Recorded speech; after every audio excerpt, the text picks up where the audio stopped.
इंसान दिखा नहीं सकता है। इसका मकसद से यही है कि इस मुल्क के मुसलमानों को किस तरह से दोबारा निशाना बनाया जाए। और मजहबी शिनाख्त का मतलब यह है कि आपके मस्जिदों के ऊपर से ये जितने भी लाउड स्पीकर्स हैं ये हटा दिए जाएंगे। वो कहेंगे कि आपको अजान अगर देनी है तो आपको बगैर लाउड स्पीकर के देना होगा। वो आपसे कहेंगे कि हमारी माएं और बहनें अगर सड़कों के ऊपर आई तो वो बुर्खा नहीं पहनेगी, क्योंकि बुर्खे से ये समझ में आता है कि ये मुसलमान है। और उनका ये कहना है कि इस मुल्क के अंदर अगर सब बराबर है तो हिंदू मुस्लिम कोई भी हो उसकी शनाख्त सड़क के ऊपर दिखनी नहीं चाहिए। कल के दिन ये कानून लेकर आ सकते हैं कि कोई भी मुसलमान सड़क पे चलते वक्त नमाज की टोपी पहनकर नहीं निकलेगा। ये एक हिंदू राष्ट्र बनाने की कोशिश में लगे हुए हैं कि इस मुल्क को हिंदू राष्ट्र कैसे बनाया जाए। अब इसके लिए इनका सामने से जो साथ दे रहे हैं वो हमको सबको पता है, लेकिन पीछे से वो लोग साथ दे रहे हैं जो आज आपके बीच में आ रहे हैं आपसे वोट मांगने के लिए। मुझे बताइए कि एक बार फिर से अगर हम उनके बहकावे में आ गए, जिस तरह 5 साल पहले हम आए थे, यही उम्मीद और यही यकीन के ऊपर गए थे कि नहीं हम तो गठबंधन को दे रहे हैं, हमको सेक्युलर सरकार चाहिए। आपको यही बताया गया था कि नहीं मोदी को हराना है, मोदी को हराना है, इसीलिए आप सब मिलकर एक साथ आए, नीतीश कुमार को साथ दिए। नीतीश कुमार जीतने के बाद अखबार में उसका बयान है, मैं मिट्टी में मिल जाऊंगा। ये नीतीश कुमार का बयान है कि मैं मिट्टी में मिल जाऊंगा लेकिन भारतीय जनता पार्टी के साथ नहीं जाऊंगा। अब ये वक्त आया है कि नीतीश कुमार को मिट्टी में मिलाना पड़ेगा।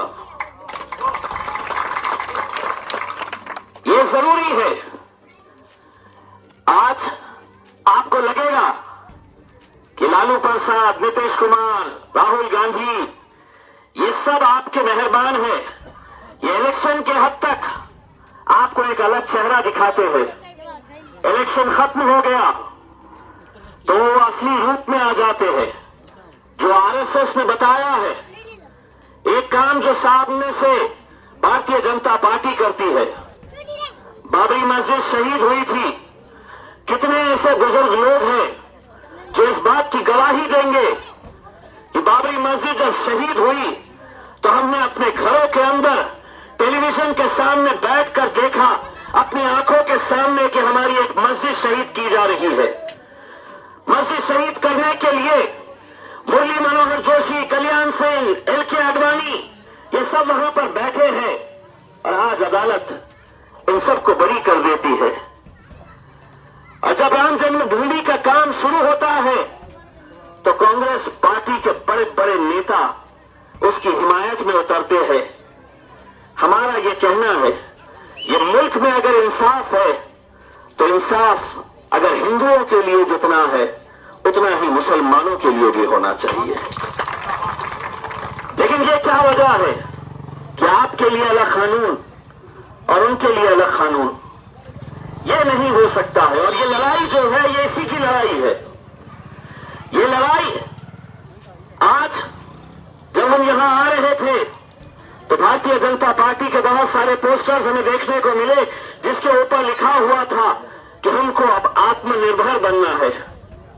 कैसा आत्मनिर्भर बनना है कि 2 महीने पहले, 3 महीने पहले हमारे ये बच्चे, ये नौजवान लड़के जो अपनी रोजी रोटी के लिए कोई हैदराबाद में है, कोई मुंबई में है, पूना में है, दिल्ली में है, अलग अलग हिंदुस्तान के कोने कोने के अंदर गया। और जब कोरोना की बीमारी फैली तो इनके माँ बाप से पूछिए इनकी कैफियत क्या थी। सोचिए, कभी महसूस करिए कि आपका बच्चा कोसों दूर है, टीवी खोले तो ये खबर आ रही है कि इतने लोग मर गए हैं। उन माँ बाप की कैफियत सोचिए, उन बच्चों की कैफियत सोचिए जो सिर्फ ये चाह रहे थे कि हमें अपने घर तक पहुंचा दो, हमें अपने माँ बाप के बीच में पहुंचा दो। मरना सबको है, मौत बरहक है, मुझे भी मरना है, आप सबको मरना है, हम सबको इस जमीन के अंदर जाना है। लेकिन बच्चों की यही ख्वाहिश थी कि अगर मरना ही है तो हमें अपने माँ बाप के बीच में रहने दो। माँ बाप की यह ख्वाहिश थी कि अगर हमें मरना है तो कम से कम अपनी आंखों के सामने हमारे बच्चों को रहने दो। लेकिन छोड़ दिया गया था, बच्चों को छोड़ दिया गया। मैंने कई ऐसे बच्चों को देखा जो पैदल मुंबई से निकले थे, 1500 किलोमीटर चलकर आना, ये किसे कहते हैं हम तसव्वुर भी नहीं कर सकते। पैरों के छाले, पैरों की हालत क्या हो गई थी। लेकिन सरकार उस वक्त इनके बारे में नहीं सोची। हवाई जहाज शुरू किए गए थे दुबई से लाने के लिए, लंदन से लाने के लिए। ये मुल्क अगर चलता है तो उन लोगों की वजह से नहीं चलता, इन लोगों की वजह से ये मुल्क चलता है, हम लोगों की वजह से ये मुल्क चलता है। लेकिन आज जो कोशिशें की जा रही है वो कोशिशों का मकसद यही है। देखिए, मैं आपको इस बात से आगाह करने के लिए आया हूं कि इलेक्शन जैसे जैसे करीब आता है हर तरह के हथकंडे अपनाए जाते हैं, हर तरह की साजिशें रची जाती है, पूरे षड्यंत्र खेले जाते हैं। जितने भी लालटेन वाले हैं, आरजेडी के लोग हैं, उनको ऐसा लगता है कि अगर हम हार गए तो कोई बात नहीं, अगर जेडीयू और भारतीय जनता पार्टी जीत जाती है तो चलेगा। जेडीयू और भाजपा वाले ये सोचते हैं कि अगर हम हार गए चलेगा, लालटेन जीत जाती है तो चलेगा, कांग्रेस जीत जाती है तो चलेगा। सबकी कोशिश यही है कि हम हार गए चलेगा, लेकिन मजलिस में जीतना नहीं चाहिए, ये इनकी कोशिश है। लेकिन इंशाअल्लाह मुझे पूरा यकीन है कि कोचा धामन की हमारी माएं, बहनें, बुजुर्गों, नौजवानों अगर पूरी ताकत लगाएंगे तो इंशाअल्लाह हमें कोई नहीं हरा सकता है। सिर्फ यह है कि 7 तारीख के दिन आप सबको उठना है। 7 तारीख के दिन उठकर अपना करीब का जो भी पोलिंग सेंटर है वहां पर जाना है। एक एक वोट की कीमत क्या होती है। मैंने जब चुनाव लड़ा था, मैं आज से 1.5 साल पहले जब औरंगाबाद से संसद का चुनाव लड़ा था तो 104 साल की एक बुजुर्ग औरत थी। वो दादी माँ से जब मैं इलेक्शन के वक्त में जाकर मिला था, बहुत बुजुर्ग 104 साल की, और मैंने उनको कहा था कि दादी माँ हो सकता है कि आपके एक वोट से मैं जीत जाऊं। वो बुजुर्ग औरत रात भर सोई नहीं थी, 12 बजे बच्चों को बुलाती थी, सुबह हो गई क्या, मुझे वोट देने जाना है। 2 बजे बुलाती थी, सुबह हो गई क्या, मुझे वोट देने जाना है। अल्हम्दुलिल्लाह सबसे पहले 7 बजे वो 104 साल की औरत जाकर वोट डालकर आई, तब जाकर हमें जीत नसीब हुई। आप लोगों को ये समझना होगा कि एक एक वोट आपका बहुत मायने रखता है। अगर आप ये समझेंगे कि नहीं मैं नहीं वोट दी तो क्या होगा, आज इतनी धूप है, मैं कहां जाकर 1 घंटा 2 घंटे लाइन में खड़े रहूंगी करके, 5 साल आपके कैसे होंगे ये आपको एक दिन में तय करना होगा। 5 साल के अंदर अगर आप ये चाहते हैं कि आपके इलाकों की भी तरक्की हो, हम चाहते हैं कि कोचा धामन में, बिहार में, सीमांचल के अंदर जहां जहां हमारी बस्तियां हैं, हम इंशाअल्लाह आपको ये यकीन दिलाकर जाना चाहते हैं कि हमारे 5 सालों के अंदर हम आपके साथ कोई सियासत करने के लिए नहीं आएंगे। आज हैदराबाद में अवैसी साहब का अस्पताल कैसा है, महज 10 रुपये के अंदर 3 महीने का इलाज किया जाता है। 3 महीने 10 रुपये के अंदर। वहां पर इतने सारे स्कूल्स बना रखे हैं, न बच्चों को कपड़ों के लिए पैसे देना पड़ता है, न पढ़ाई के लिए पैसे देना पड़ता है, न जूतों के लिए पैसे देना पड़ता है, बल्कि दोपहर का उनको खाना मुफ्त दिया जाता है, पूरा मुफ्त एजुकेशन दिया जाता है। और ऐसे कोई 200-500 बच्चे नहीं पढ़ रहे हैं, 17,000 बच्चों को मुफ्त तालीम से अकेले हैदराबाद में दी जा रही है। 17,000 बच्चे। आप सोचिए, जब तक हमारे बच्चे पढ़ेंगे नहीं, लिखेंगे नहीं, क्यों ये बच्चे मजदूरी करे। आप आपने अपनी जिंदगी गुजार दी है जैसे गुजारनी थी, लेकिन अपने बच्चों के बारे में आपको सोचना पड़ेगा। इन बच्चों के मुस्तकबिल के बारे में आपको सोचना पड़ेगा और ये सोचना पड़ेगा कि सारी तकलीफें मैंने सह लिया है, लेकिन मेरे बच्चों की जिंदगी में वैसे नहीं गुजरने दूंगा। मैं पढ़ाऊंगा उन्हें, लेकिन कब मुमकिन होगा? सरकार नहीं बनाने वाली है, क्योंकि सरकार को मालूम है जिस दिन ये कौम को हम पढ़ा लेंगे, इनके बच्चों को पढ़ा लिखा लेंगे, तब हमारी सियासत की दुकान बंद हो जाएगी।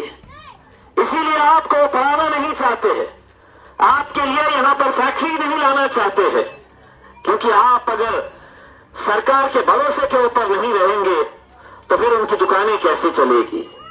इसीलिए हम आपसे यकीन दिलाने के लिए आए हैं कि हम जहां जहां पर भी जाते हैं, हम चाहे वो नगर परिषद का इलेक्शन हो, हम सबसे पहले हमारे नुमाइंदों को यही कहते हैं कि वहां पर ये कोशिश करो एक अच्छा अस्पताल बना सके। हमारी तरफ से, पार्टी की तरफ से जितनी मदद होगी हम करेंगे, लेकिन आज आप अगर हमारी सूरत देखकर हाजी असफी साहब को अगर आप वोट दे रहे हैं, हम 5 साल के बाद अगर आए तो हमारा भी सीना चौड़ा होकर आना चाहिए। आपने हमको ये शिकायत नहीं करनी चाहिए, आपने ये कहना नहीं कि इम्तियाज अली साहब आप आए थे 5 साल पहले, आप बातें करके गए थे, बताओ हमारे पास, उसकी गवाही हम देंगे, उसकी गारंटी हम देंगे आपको। जो जबान हम दिए हैं इंशाअल्लाह उसको पूरी करेंगे। हम यहाँ पे अपने तौर के ऊपर स्कूल हो सका स्कूल, अस्पताल हो सका अस्पताल, लेकिन इंशाअल्लाह शुरू जरूर कराएंगे, ये हम आपको वादा करके जाते हैं।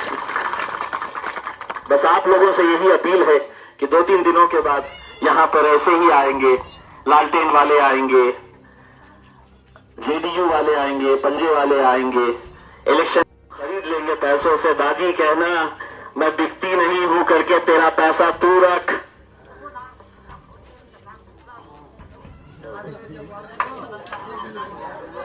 हाँ, ये तय कर लीजिएगा, ये तय कर लीजिएगा। जितने लोग आएंगे उनको ये कहना कि 70 साल से तुम बोल रहे थे, मैं सुन रही थी, अब भाग बोलना, मैं बोलूंगी और तू सुन मेरा।